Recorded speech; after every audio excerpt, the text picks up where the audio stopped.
Buzz with Jess Lujan.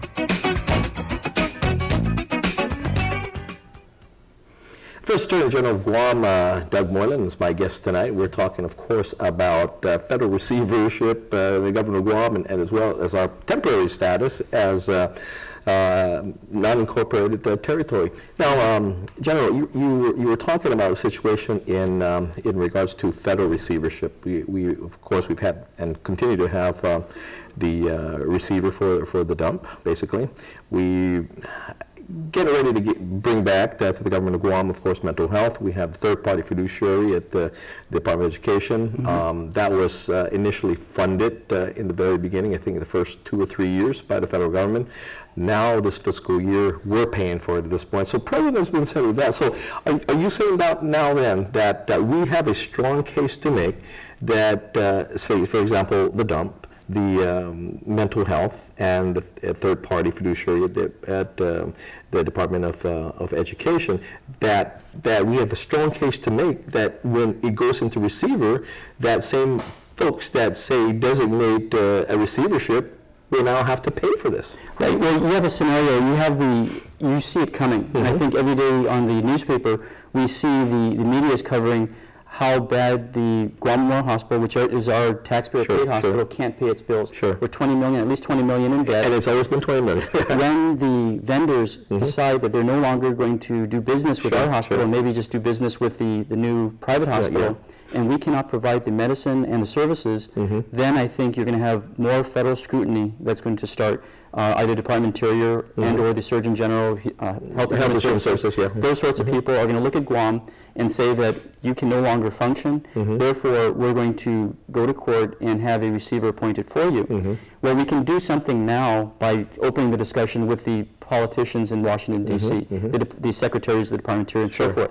But I see, like in the solid waste landfill, when the EPA came in mm-hmm. and took over, this is the scenario that Guam has to anticipate, but embrace this territorial status that we have, because mm-hmm. our inability to pay our bills mm-hmm. in the hospital arises from things that were not in Gov Guam's control. Sure. You know, mm-hmm. and I think that we should, as PDN put it, embrace the idea that take our strengths, mm-hmm. use it before the federal court system, mm-hmm. a federal court that already recognizes us mm-hmm. as not really a true government. Sure. We're an insular area. That's right. Mm-hmm. And then get the funding for it, mm-hmm. so that the Department of Interior, which has they have a lot of money that's unappropriated, mm-hmm. Depending upon how the politicians approach mm-hmm. them mm-hmm. within the insular areas, the Indian tribes, and so forth. Sure. So that would be the scenario.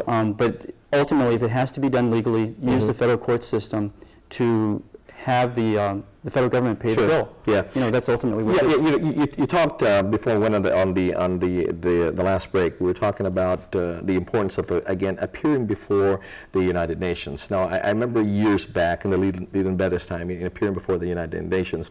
We had now have become our allies, but countries like at the time USSR, now is Russia, China, and all that, and how the U.S. has always talked about China and their human rights violations and things like that, other countries who have human rights violations. But when the Guam folks come up there and say, hey, we're U.S. territory, and look at you're imposing this on us, we have these federal laws that are unfunded and all that, I mean, we all of a sudden become charms to these countries who are being accused by the U.S. about their human rights violations. That's correct.